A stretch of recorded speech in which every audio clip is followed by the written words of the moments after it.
Chapitre 14. En approchant de Pétersbourg, Alexis Alexandrovitch non seulement s'arrêta à cette décision, mais composa mentalement la lettre qu'il allait écrire à sa femme. Dans la loge du portier, il jeta un coup d'œil sur le courrier et les paperasses à portée du ministère et ordonna de les monter dans son cabinet.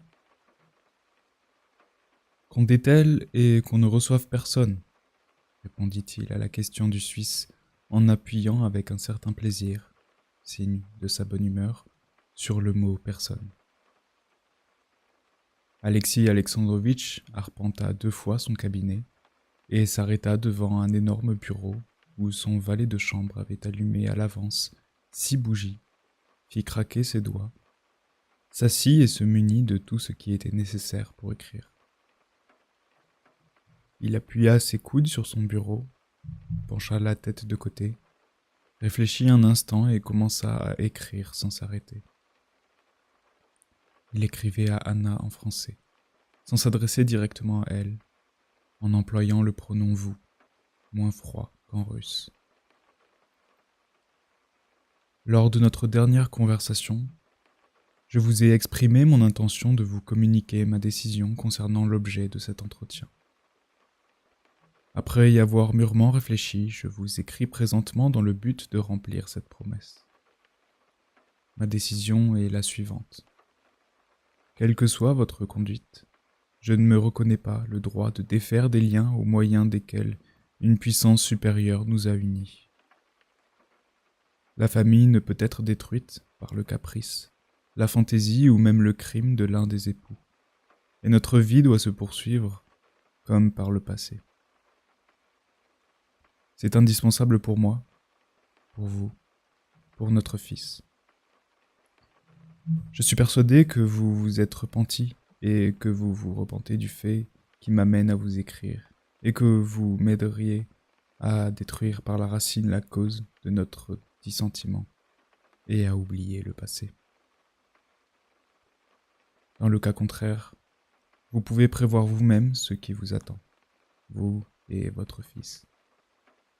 J'ai l'espoir de traiter cette question plus en détail au cours d'une entrevue. Puisque la saison touche à sa fin, je vous prierai de revenir à Pétersbourg le plus tôt possible, mardi au plus tard. Toutes dispositions seront prises pour votre déménagement. Je vous prie de noter que j'attache une importance toute particulière à ce que vous accédiez à ma demande. Anna Karenine. PS. 6 joint l'argent dont vous pouvez avoir besoin. Il relut sa lettre qui le satisfit, et fut surtout content d'avoir songé à y joindre de l'argent. Pas une parole dure, pas un reproche, mais aussi pas de condescendance. Et surtout, il lui faisait un pont d'or pour revenir. Il plia sa lettre, l'aplatit à l'aide d'un grand coupe-papier en ivoire, la glissa dans une enveloppe ainsi que l'argent et, avec ce plaisir que faisait toujours naître en lui la bonne ordonnance de ses accessoires de bureau, il sonna. « Tu donneras cette lettre au courrier pour qu'il la remette demain à Anna Arkadievna, à la villa, dit-il, et il se leva. « Bien, votre Excellence. Dois-je vous servir votre thé ?» Alexis Alexandrovitch ordonna qu'on lui servît son thé dans son cabinet et, tout en jouant avec son coupe-papier, se dirigea vers son fauteuil près duquel était installée sa lampe et un livre français commencé sur les tables heugubines. Au-dessus du fauteuil était accroché dans un cadre ovale doré un beau portrait d'Anna, œuvre d'un peintre célèbre. Alexis Alexandrovitch le regarda. Les yeux impénétrables le fixaient d'un air railleur et insolent, comme le dernier soir de leur explication. La mantille de dentelle noire, admirablement reproduite par l'artiste. Les cheveux noirs et la belle main blanche à l'annulaire recouvert de bagues, tout parut à Alexis Alexandrovitch impertinent et provoquant. Après être resté près d'1 minute à contempler ce portrait, Alexis Alexandrovitch tressaillit si violemment que ses lèvres tremblèrent en faisant brrr. et se détourna.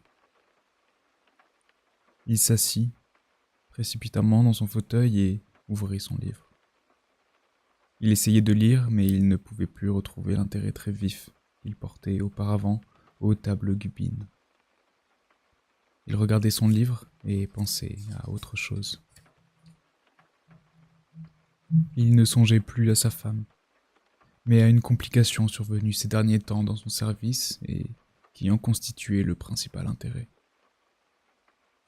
Il sentait qu'il avait pénétré plus profondément que jamais au sein de cette question complexe, et que dans son esprit était née, il pouvait le dire sans s'illusionner, une idée capitale qui débrouillerait toute cette affaire, lui ferait gravir un nouvel échelon de sa carrière, confondrait ses ennemis et, par la suite, rendrait un immense service à l'État. Dès que le domestique qui apportait le plateau à thé eut quitté la pièce, Alexis Alexandrovitch se leva et s'approcha de son bureau. Attirant le portefeuille qui contenait les affaires courantes, il prit un crayon et, avec un sourire de satisfaction presque imperceptible, se plongea dans la lecture de documents et entrait à la complication qu'il prévoyait. Voici quelle était cette complication. Les caractéristiques d'Alexis Alexandrovitch en tant qu'homme d'État, caractéristiques qu'il partageait avec tous les fonctionnaires qui font leur chemin et qui, avec son ambition têtue, sa réserve, son honnêteté et son assurance avaient fait sa carrière, étaient le dédain de la paperasserie officielle, la tendance à réduire les écritures, une façon d'entrer autant que possible directement dans le vif d'un sujet, et l'économie. La fameuse commission du 2 juin avait à s'occuper de l'irrigation des terres arables du gouvernement de Zaraïsk, entreprise qui était du ressort du ministère d'Alexis Alexandrovitch et qui fournit un exemple frappant de l'inutilité des dépenses et de la paperasserie officielle. L'affaire avait été engagée par le prédécesseur du prédécesseur d'Alexis Alexandrovitch. Et, de fait, on y avait déjà consacré beaucoup d'argent en pure perte, et il semblait que cette initiative ne pouvait aboutir à rien. Alexis Alexandrovitch, lorsqu'il était entré en fonction, l'avait compris tout de suite et avait voulu prendre l'affaire en main. Mais il ne se sentait pas encore assez solide. La question touchait à trop d'intérêt. C'eût donc été se montrer peu raisonnable. Dans la suite, absorbé par d'autres questions, il avait proprement oublié les terres de Zaraïsk. L'affaire, comme toutes les affaires, avançait toute seule, en vertu de la force d'inertie. Beaucoup de personnes en vivaient, et en particulier une famille très morale et très musicienne, dont les 4 filles jouaient des instruments à cordes. Alexis Alexandrovitch connaissait cette famille et avait servi de père au mariage de l'une des aînées. Alexis Alexandrovitch estimait que le ministère rival qui avait soulevé la question avait agi malhonnêtement, car chaque ministère couvrait des affaires hautement épineuses que personne ne dévoilait, par bienséance. Mais puisqu'on lui avait jeté ce gant, il l'avait relevé hardiment et avait exigé la nomination d'une commission spéciale pour examiner et contrôler les travaux de la commission d'irrigation des terres arables de la province de Zaraïsk. Et il ne passa rien à ces messieurs. Il exigea la nomination d'une nouvelle commission extraordinaire pour surveiller l'établissement des halogènes. L'affaire de l'établissement des halogènes avait été soulevée fortuitement au comité du 2 juin et soutenue avec énergie par Alexis Alexandrovitch, comme ne souffrant aucun retard, la condition des halogènes étant lamentable. Cette question avait soulevé des conflits entre les ministères. Le ministère hostile à Alexis Alexandrovitch avait démontré que la situation des halogènes était tout à fait florissante et que la réforme proposée pouvait compromettre leur prospérité.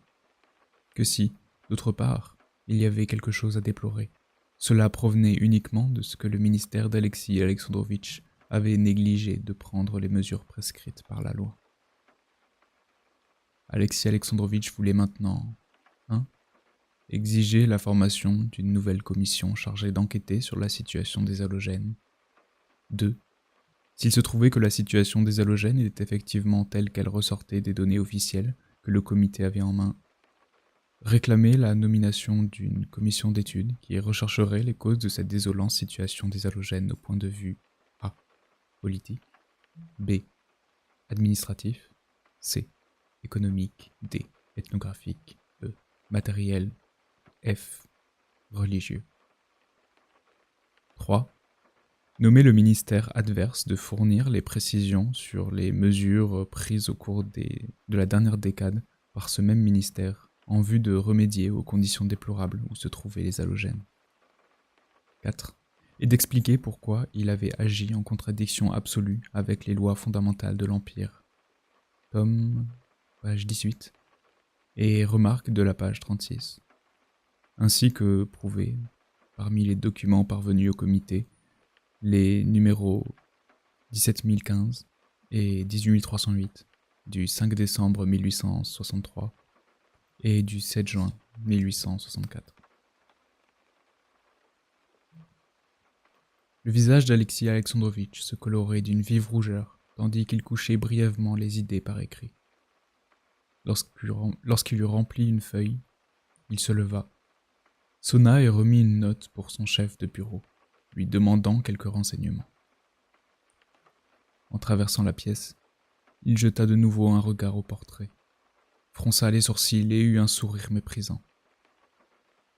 Il lut quelques pages du livre sur les tables gubines pour lesquelles il retrouva son intérêt d'antan et partit se coucher à 11h. En se mettant au lit, il se rappela l'incident qui s'était produit entre lui et sa femme. Il lui apparaissait sous des couleurs beaucoup moins sombres. Chapitre 15.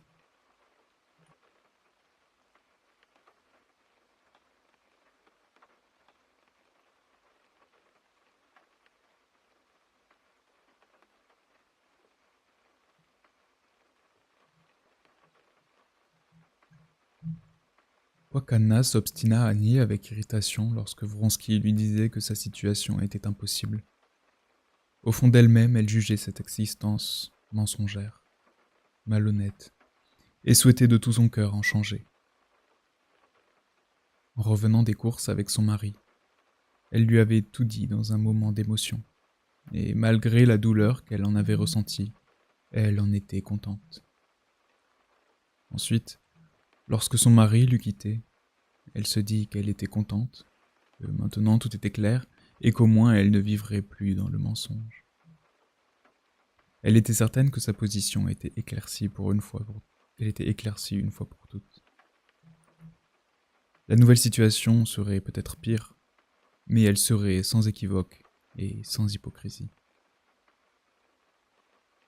La souffrance qu'elle s'était causée et qu'elle avait causée à son mari en prononçant ces paroles serait compensée, pensait-elle, par cette mise au point. Le soir même, elle avait vu Vronsky, mais ne lui avait pas parlé de ce qui s'était passé entre elle et son mari. Cependant, pour que la situation fût éclaircie, il aurait fallu lui en parler. Lorsqu'elle se réveilla, le lendemain matin, sa première pensée fut pour les paroles qu'elle avait dites à son mari. Elles lui parurent si affreuses qu'elle ne put comprendre comment elle avait pu se résoudre à prononcer des mots aussi étranges et aussi grossiers. Et elle ne pouvait se représenter ce qui en résulterait.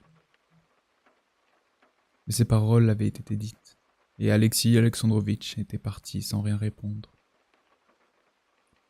J'ai vu Vronsky, et je ne lui en ai pas parlé. Au moment où il partait, j'ai encore voulu le rappeler et le lui dire, puis j'ai changé d'avis. Car il pouvait paraître bizarre que je ne lui en ai pas parlé dès la première minute. Pourquoi me suis-je? En réponse à cette question, le rouge de la honte lui brûla le visage. Ce qu'il avait retenu, elle l'avait compris, c'était la honte. Sa situation, qui lui semblait clarifiée la veille au soir, non seulement maintenant ne lui semblait plus clarifiée, mais sans issue. Elle eut peur du déshonneur, auquel elle n'avait jusqu'à présent même pas songé. Il lui suffisait de penser à ce qu'allait faire son mari pour être envahi par les plus sinistres pressentiments. Elle croyait que leur intendant allait arriver d'une minute à l'autre pour la chasser et que son opprobre serait reconnu du monde entier. Elle se demandait où elle irait lorsqu'on l'aurait chassée de chez elle, et ne trouvait pas de réponse. Lorsqu'elle pensait à Vronsky, elle imaginait qu'il ne l'aimait pas, qu'il commençait déjà à se lasser d'elle, qu'elle ne pouvait s'imposer à lui et elle lui en gardait rancune. Il lui semblait que ces paroles qu'elle avait dites à son mari et qu'elle se répétait indéfiniment, elle les avait prononcées devant le monde entier, que le monde entier les avait entendues. Elle n'osait plus regarder en face les gens qui vivaient sous son toit. Elle ne pouvait se résoudre à sonner sa femme de chambre et encore moins à descendre retrouver son fils et la gouvernante. La femme de chambre, qui était déjà venue plusieurs fois écouter à sa porte, entra sans y être invitée. Anna lui jeta un regard interrogateur et rougit, effrayée. La fille s'excusa d'être entrée et dit qu'elle avait cru entendre sonner. Elle apportait une robe et un billet. Le billet était de Betsy. Celle-ci rappelait à Anna que, ce matin-là, Lise Merkalov et la baronne Solst viendraient chez elle avec leurs cavaliers servants, Kalouchski et le vieux Stremov, faire une partie de croquet. « Venez au moins un instant, ne fût-ce que pour faire une étude de mœurs. Je vous attends, » terminait-elle. Anna lut le billet et poussa un profond soupir.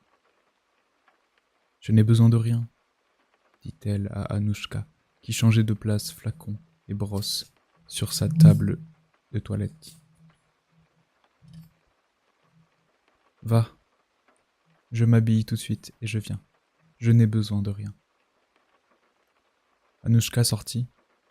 Anna ne se pressa pas de s'habiller.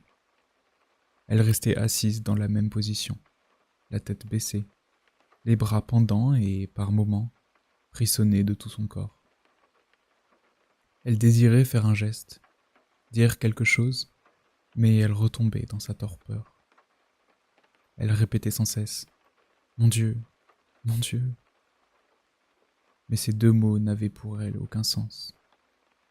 La pensée de chercher un secours dans la religion, quoiqu'elle n'eût jamais douté de la religion dans laquelle elle avait été élevée, lui était aussi étrangère que d'aller chercher du secours auprès d'Alexis Alexandrovitch.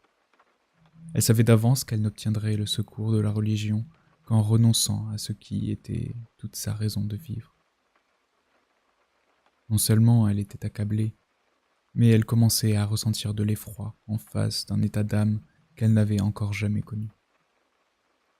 Elle sentait qu'au fond de son être, tout commençait à se dédoubler, comme se dédoublent parfois les objets devant des yeux fatigués. Par moments, elle ne savait plus ce qu'elle redoutait, ni ce qu'elle désirait. Craignait-elle et désirait-elle ce qui avait été ou ce qui allait être, et que désirait-elle précisément? Elle n'en savait rien. « Ah, qu'est-ce que je fais ?» se dit-elle en éprouvant une douleur subite de chaque côté de la tête. Elle se ressaisit et s'aperçut qu'elle tenait à pleine poignée ses cheveux de ses tempes. Elle se leva brusquement et se mit à arpenter la pièce. « Le café est prêt, mademoiselle, et Seriodja vous attendent, » dit Anouchka, qui entra pour la seconde fois et retrouva Anna dans le même état. « Seriodja ? Qu'est-ce qu'il fait ?»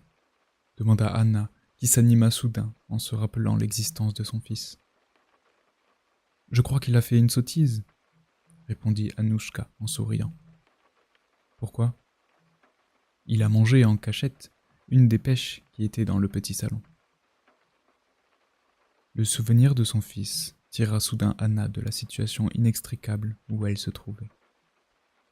Elle se rappela le rôle de mère vivant pour son fils, en partie sincère mais un peu outrée, qu'elle avait assumé ces dernières années, et sentit avec joie que dans la situation où elle se trouvait, il lui restait un domaine que n'atteindrait pas ses rapports avec son mari et avec Vronsky, son fils. À quelque extrémité qu'elle se trouvât réduite, jamais elle n'abandonnerait son fils. Son mari pouvait la déshonorer, la chasser, Vronsky pouvait se refroidir à son égard et reprendre sa vie indépendante. Elle pensa de nouveau à lui avec animosité. Elle ne pouvait abandonner son fils. Il lui restait un but. Et il lui fallait agir. Agir pour sauvegarder sa position vis-à-vis de cet enfant. Il ne fallait pas qu'on le lui enlève. Il fallait même agir vite, très vite, avant qu'on ne le lui prît. Il fallait partir en emmenant son fils. Elle avait besoin de retrouver son calme et de sortir de cette incertitude torturante. La pensée d'une action directe, liée à cet enfant, d'un départ immédiat, lui procura cette détente. Elle s'habilla en hâte, descendit et entra d'un pas assuré dans la salle à manger, où Serge et sa gouvernante l'attendaient, comme d'habitude, pour prendre le café. Serge, tout en blanc, était debout devant une table sous un miroir, la tête et le dos courbés, avec une expression tendue qu'elle lui connaissait et qui lui faisait ressembler à son père. Il arrangeait des fleurs qu'il avait apportées. La gouvernante avait un air particulièrement sévère. Seryoja poussa un cri perçant, comme il faisait souvent. « Ah, maman !» Puis il s'arrêta, indécis. Devait-il courir, dire bonjour à sa mère et abandonner ses fleurs, ou achever sa couronne et aller la lui offrir? La gouvernante, après avoir salué Anna, se lança dans un récit long et circonstancié du méfait commis par Seryoja. Mais Anna ne l'écoutait pas. Elle se demandait si elle l'emmènerait. « Non, décida-t-elle. Je partirai seule avec mon fils. »« Oui. C'est très mal, » dit Anna, et prenant son fils par l'épaule, elle lui jeta un regard timide dénué de sévérité qui, tout à la fois, décontenança et réconforta l'enfant. Puis elle l'embrassa. « Laissez-nous, » dit-elle à la gouvernante étonnée, et, sans lâcher la main de son fils, elle s'assit à la table servie dans un autre coin de la pièce. « Maman, je ne... » dit-il, s'efforçant de deviner à son expression le sort qui l'attendait. « Seryoja, » dit-elle, dès que la gouvernante eut quitté la pièce. « Ce n'est pas bien, mais tu ne le feras plus. Tu m'aimes ?» Elle sentait que les larmes lui montaient aux yeux. « Puis-je ne pas l'aimer ?» se dit-elle, en plongeant dans son regard à la fois effrayé et ravi. « Il ne prendra pas le parti de son père pour me punir. Il aura pitié de moi. » Les larmes coulaient déjà sur son visage. Pour les cacher, elle se leva brusquement et se rendit sur la terrasse presque en courant. Depuis les pluies d'orage des derniers jours, le temps était clair et froid. L'air était frais malgré le soleil vif qui se glissait à travers le feuillage lavé. Elle frissonna de froid et de crainte.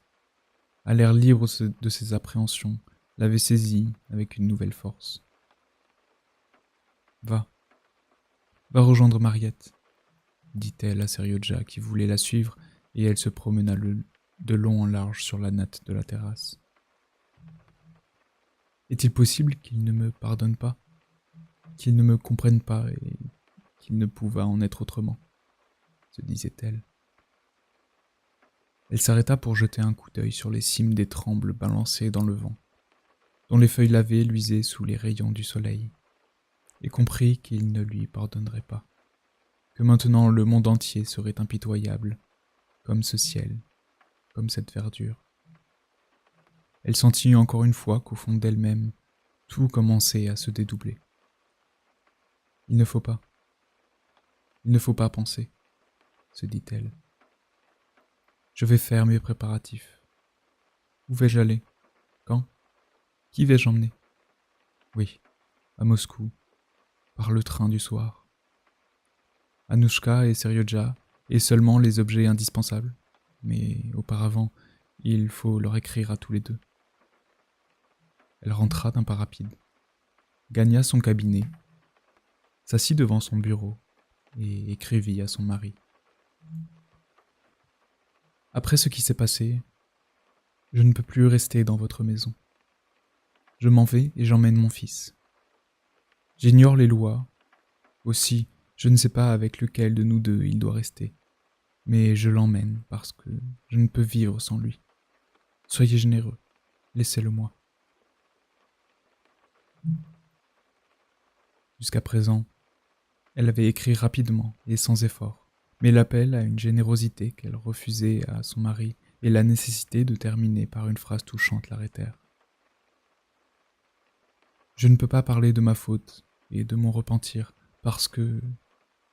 Elle s'arrêta encore, ne retrouvant plus le fil de ses pensées.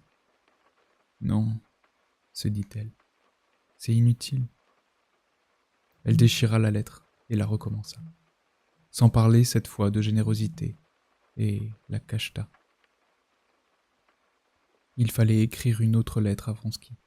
« J'ai avoué à mon mari », écrivit-elle, et elle resta longtemps sans avoir la force de continuer. C'était tellement grossier, si peu féminin. D'ailleurs, que puis-je lui écrire ? Se dit-elle. À nouveau, le rouge de la honte envahit son visage. Elle se souvint de son calme et un sentiment de rancune la fit déchirer en petits morceaux la page commencée. Tout cela est inutile, pensa-t-elle. Elle ferma son buvard, monta au premier et annonça à la gouvernante et aux domestiques qu'elle partait le soir même pour Moscou. Elle commença aussitôt à faire ses bagages. Chapitre 16.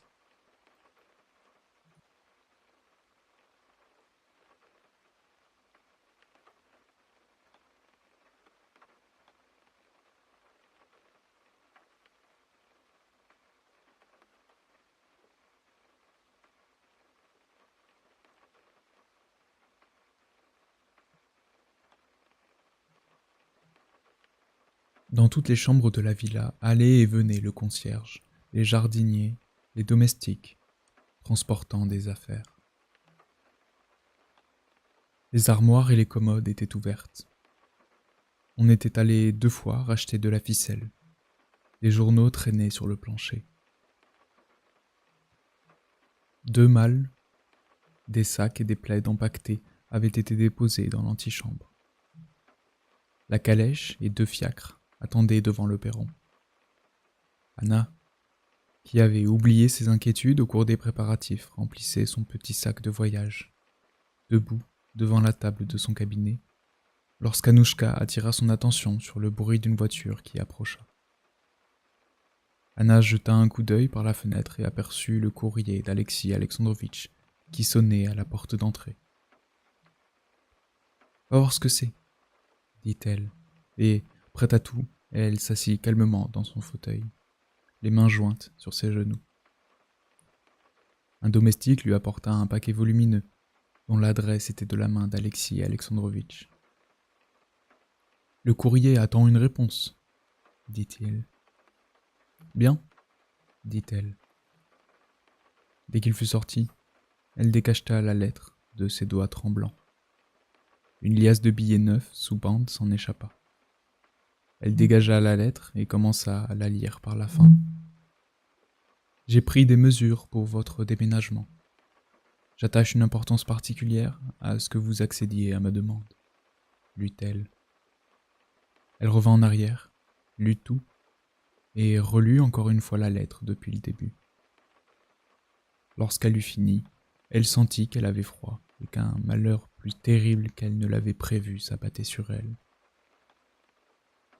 Elle s'était repentie le matin d'avoir parlé à son mari et eût voulu que ces paroles n'eussent jamais été prononcées.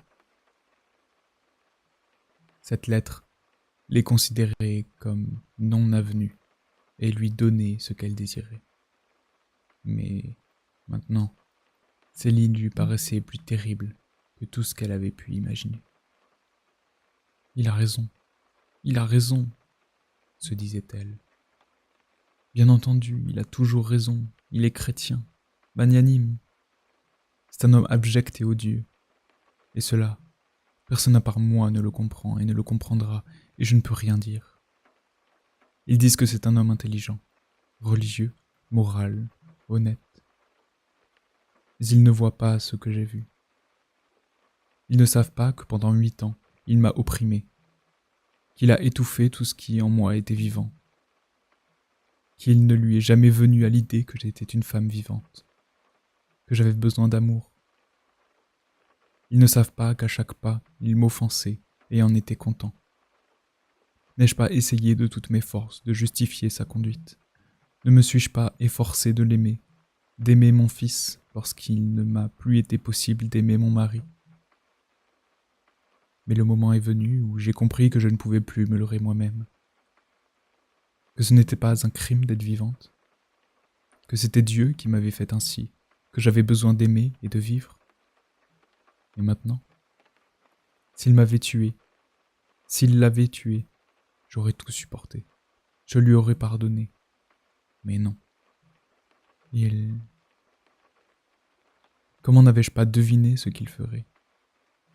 Il ne devait faire que ce qui était conforme à son caractère mesquin. Il reste dans son coin droit, et moi, qui suis déjà perdu, il m'entraîne encore plus bas. Vous pouvez prévoir vous-même ce qui vous attend, vous et votre fils, se rappela-t-elle. Il me menace de me retirer mon fils. C'est sans doute possible avec leur loi stupide, mais je sais bien pourquoi il me dit cela. Il ne croit même pas à mon amour pour mon fils, ou il méprise ce sentiment. Il s'en est toujours moqué.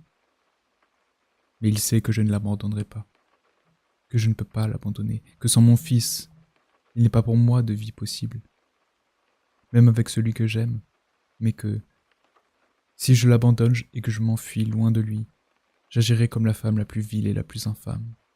Il sait cela, et il sait aussi que jamais je n'aurai la force d'agir ainsi. Notre vie doit reprendre comme par le passé. Cette autre phrase de la lettre lui revint en mémoire. Mais cette vie était déjà une torture, et les derniers temps elle était horrible. Que serait-ce maintenant? Il sait tout cela. Il sait que je ne peux pas me repentir de respirer, d'aimer. Il sait que cela n'est que mensonge et hypocrisie. Mais il a besoin de continuer à me torturer. Je le connais. Je sais qu'il nage dans le mensonge comme un poisson dans l'eau et qu'il s'en délecte. Eh bien non, je ne lui procurerai pas cette jouissance. Je déchirerai ce tissu de mensonge dans lequel il veut m'envelopper. Et il arrivera ce qui arrivera. Tout vaut mieux que la fourberie.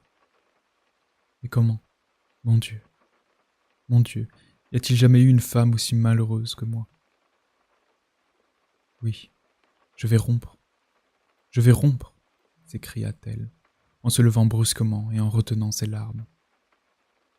Et elle s'approcha de son bureau pour écrire une seconde lettre à son mari. Mais, au fond de son cœur, elle sentait qu'elle n'aurait jamais la force de rompre, qu'elle n'aurait jamais la force de sortir de sa situation, si mensongère et si déshonnête fut-elle. Elle s'assit devant son bureau, mais, au lieu d'écrire, elle appuya sa tête sur ses bras croisés et fondit en larmes comme un enfant, avec des sanglots qui lui soulevaient la poitrine. Elle pleurait son rêve évanoui à tout jamais d'une situation éclaircie. Elle savait d'avance que tout resterait comme par le passé, et serait même pire que par le passé. Elle sentait qu'elle tenait à sa situation dans le monde dont elle faisait si bon marché un instant auparavant, et qu'elle n'aurait pas la force de l'échanger contre la situation honteuse d'une femme qui a abandonné son mari et son fils pour rejoindre son amant. Que, quelque effort qu'elle fît, elle ne serait pas plus forte qu'elle-même. Jamais elle ne connaîtrait l'amour dans sa liberté. Elle resterait toujours la femme coupable, menacée à chaque instant d'être convaincue par le mari qu'elle trompait de relations honteuses avec un étranger, un homme indépendant, dont elle ne pourrait partager la vie. Elle savait qu'il en serait ainsi, et en même temps c'était si horrible qu'elle ne pouvait se représenter comment cela finirait. Et elle pleurait sans se retenir, comme pleurent les enfants punis. Elle se ressaisit en entendant les pas d'un domestique et, lui cachant son visage, fit semblant d'écrire. « Le courrier demande une réponse, lui dit l'homme. Une réponse? Ah oui, dit Anna. Qu'il attende, je sonnerai.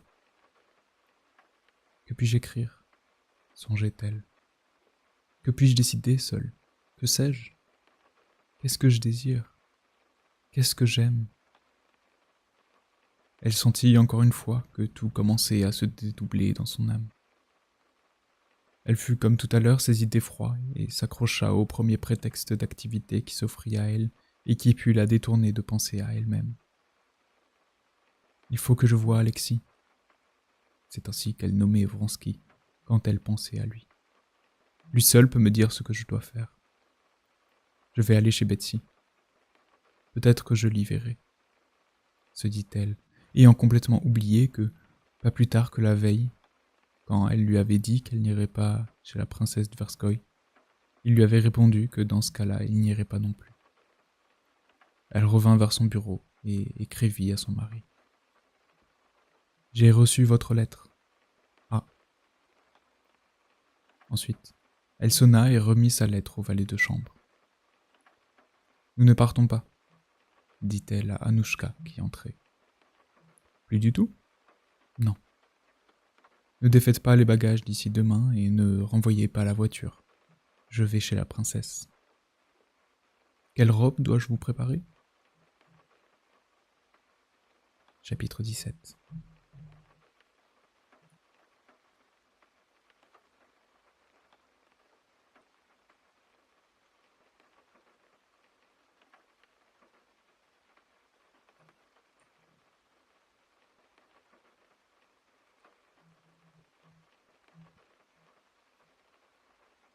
La société qui venait pour la partie de croquet à laquelle la princesse Tverskoï avait convié Anna devait se composer de 2 dames et de leurs soupirants.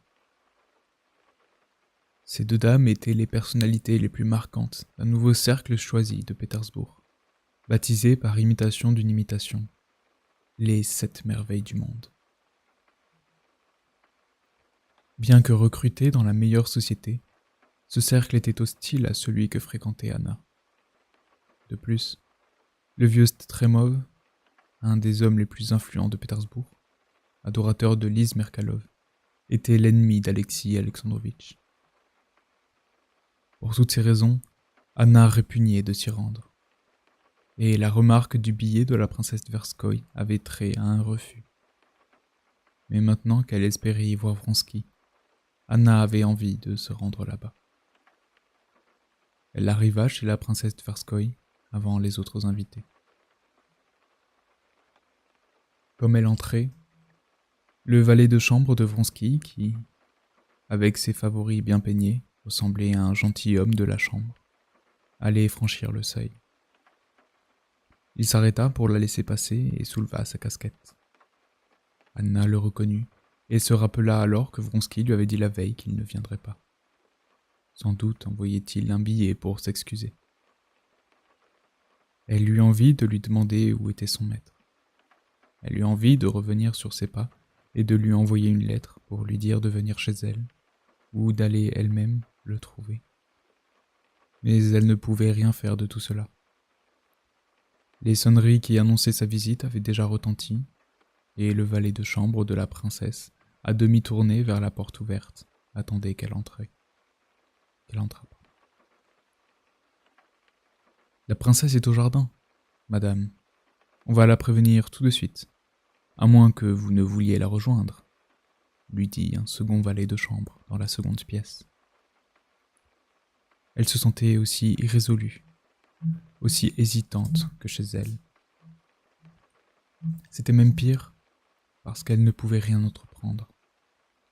Elle ne verrait pas Vronsky, et il lui fallait rester ici, dans cette société étrangère, si éloignée de son état d'esprit.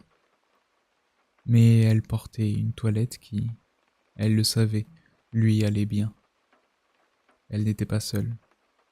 Elle était entourée de ce décor solennel d'oisiveté qui lui était familier, et elle s'y sentait plus à l'aise que chez elle.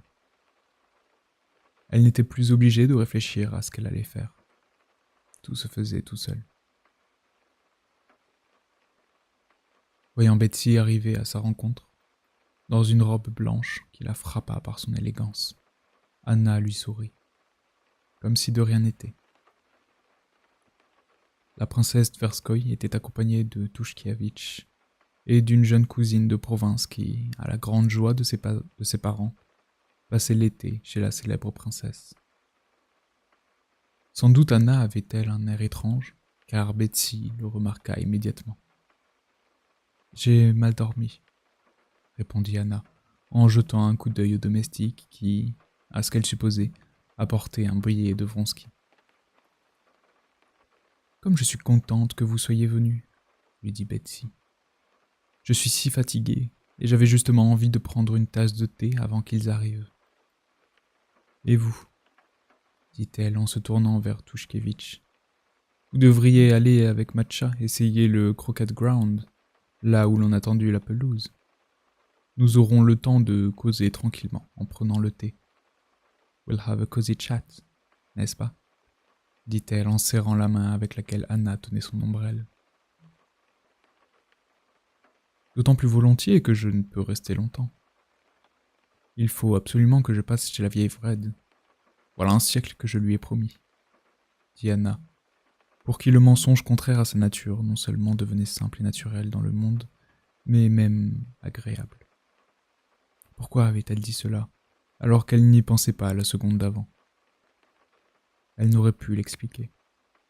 Elle avait dit cela parce que Vronsky, ne venant pas, il lui fallait s'assurer sa liberté pour essayer de le voir d'une manière ou d'une autre. Mais pourquoi avait-elle parlé précisément de cette vieille demoiselle d'honneur, alors qu'elle avait tant d'autres personnes à aller voir? Elle n'eût pu en donner la raison. Or, il se trouva dans la suite que si elle avait cherché le moyen le plus habile de rencontrer Vronsky, elle n'eût pu trouver mieux. « Non, je ne vous laisserai pas partir, » répondit Betsy en regardant Anna d'un air attentif. « Vraiment, si je ne vous aimais pas, je me vexerais. On dirait que vous craignez que ma société ne vous compromette. Servez-nous le thé dans le petit salon, je vous prie, » dit-elle en fermant à demi les yeux, comme elle le faisait toujours quand elle s'adressait aux domestiques. Elle prit le billet et le lut. « Alexis nous fait faux bon, » dit-elle en français. « Il m'écrit qu'il ne peut venir, » ajouta-t-elle d'un ton aussi simple et aussi naturel que s'il ne lui était jamais venu à l'idée que Vronsky pût être autre chose pour Anna qu'un partenaire de croquet. Anna était sûre que Betsy savait tout et, pourtant, lorsqu'elle l'entendait parler de Vronsky devant elle, elle se demandait toujours pendant un instant si elle était réellement au courant. « Ah !» dit Anna avec indifférence, comme si cela l'intéressait fort peu, et continuant à sourire. « Comment votre société peut-elle compromettre quelqu'un ?» Cette façon de jouer avec les mots pour dissimuler un secret avait beaucoup de charme pour Anna, comme pour toutes les femmes. Et ce n'était pas la nécessité de dissimuler, ni le but recherché, mais le procédé lui-même qui lui plaisait. « Je ne peux pas être plus catholique que le pape, dit-elle. Stremov et Lisa Merkalov, c'est la crème de la société. De plus, ils sont reçus partout. Et quant à moi, » elle appuya sur le « moi », je n'ai jamais été sévère ni intolérante. Je n'en ai pas le temps. Oui, mais peut-être que vous ne désirez pas rencontrer Stremov. Qu'il rompe des lances au sein du comité avec Alexis Alexandrovitch, cela ne nous regarde pas. Mais, dans le monde, c'est l'homme le plus aimable que je connaisse, et un joueur passionné de croquet. Vous vous en apercevrez. Et malgré le ridicule de sa position de vieil amoureux de Lise, il faut voir comme il s'en tire. Il est délicieux. Vous ne connaissez pas Sappho Stoltz ? C'est le tout nouveau ton. Pendant que Betsy disait cela, Anna voyait à son regard intelligent et vif qu'elle devinait sa situation et cherchait une issue. Elles étaient dans le petit salon. « Mais il faut répondre à Alexis, » dit Betsy. Elle s'assit à la table et écrivit un mot qu'elle mit sous enveloppe. Je lui écris de venir dîner. J'ai une dame sans cavalier. Regardez, est-ce assez convaincant? Excusez-moi, je vous laisse une minute. Soyez assez gentil pour cacheter la lettre et pour la faire porter, dit-elle depuis la porte. J'ai des ordres à donner. Sans réfléchir une seconde, Anna s'assit devant la table et, sans lire le billet, y ajouta « J'ai absolument besoin de vous voir. Venez au jardin Vred, j'y serai à 6 heures. » Elle cacheta, et Betsy, qui était revenue, remit la lettre devant elle à un domestique. De fait, les deux femmes eurent le cosy chat qu'elles avaient promis la veille, tandis qu'elles prenaient le thé qu'on leur servit sur un guéridon dans le petit salon frais. Elles parlèrent de ce qu'on attendait, et la conversation s'arrêta sur Lise Merkalov. « Elle est charmante, et m'a toujours été sympathique, » dit Anna. « Vous ne pouvez pas ne pas l'aimer. Elle vous adore. Hier, elle est venue me rejoindre après les courses, et elle était au désespoir de ne plus vous trouver. Elle dit que vous êtes une véritable héroïne de roman, et que, si elle était un homme, elle ferait 1000 sottises pour vous. Tremov lui a dit qu'elle en faisait déjà suffisamment comme cela. « Dites-moi, je vous prie, » dit Anna après s'être tue un instant, et d'un ton qui montrait clairement qu'elle ne posait pas une question en l'air, mais que ce qu'elle demandait avait pour elle plus d'importance qu'il n'eût convenu. « Dites-moi, je n'ai jamais pu comprendre quel rapport il y avait entre elle et le prince Kalouchski. Mishka ? Comment on l'appelle? Je les ai rencontrés rarement, qu'y a-t-il entre eux ?» Betsy sourit des yeux et regarda Anna avec attention. « C'est le nouveau genre, » dit-elle. « Elles l'ont tout adopté. Elles ont jeté leur bonnet par-dessus les moulins. Mais il y a manière et manière. »« Oui, mais quels sont les rapports avec Kalouchki ?» Betsy partit d'un éclat de rire irrésistible, ce qui lui arrivait rarement. « Mais vous marchez sur les traces de la princesse Miakoï. C'est une question d'enfant. » Et Betsy, malgré ses efforts, ne put se retenir et fut prise de l'hilarité contagieuse des personnes qui rient rarement. « Il faut le leur demander, » ajouta-t-elle, pleurant de rire. « Non, vous riez, » dit Anna, gagnée malgré elle par la gaieté de Betsy. « Mais je n'ai jamais pu comprendre. Quel rôle joue ici le mari ?»« Le mari ? Le mari de Lise Merkalov lui porte son plaid et se tient toujours à sa disposition. Quant au fond de la question, personne ne désire le connaître. Vous savez, dans la bonne société, on ne parle pas de certains détails de toilette. On n'y pense même pas. De même pour ces questions. « Irez-vous à la fête des Rolandaski ?» demanda Anna pour changer de conversation. « Je ne pense pas, » répondit Betsy, et, sans regarder son amie, elle versa avec soin le thé parfumé dans les tasses transparentes. Après avoir tendu une tasse à Anna, elle prit une cigarette à papier de maïs, l'introduisit dans un fume-cigarette d'argent et l'alluma.